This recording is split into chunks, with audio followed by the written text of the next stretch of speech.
This is the Lone Crater YouTube. We hope this video helps. In this video, I will explain how to jump start a Cadillac Escalade. First, gather your jumper cables and a working donor vehicle. Always ensure both vehicles are completely turned off and in park or neutral with the parking brake engaged. For your safety, it is crucial to wear safety glasses and gloves before you begin. This helps protect you from potential sparks or battery acid. Now, let's connect the cables correctly.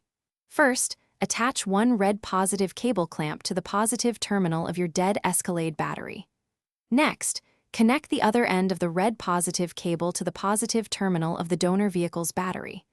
Then, connect one black negative cable clamp to the negative terminal of the donor battery. Finally, attach the remaining black negative clamp to an unpainted metal surface on your Escalade's engine block, away from the battery. With the cables properly connected, start the donor vehicle and let its engine run for about 5 to 10 minutes.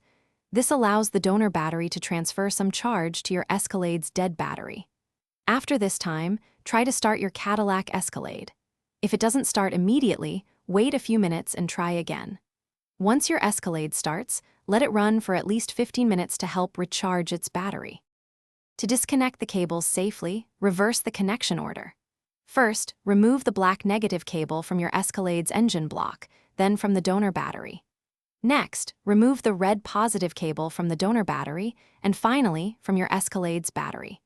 Drive your Escalade for at least 30 minutes to ensure the battery recharges fully.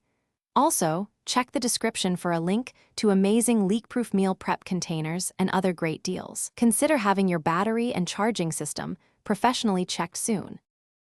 Thanks for watching. Consider subscribing if we helped you.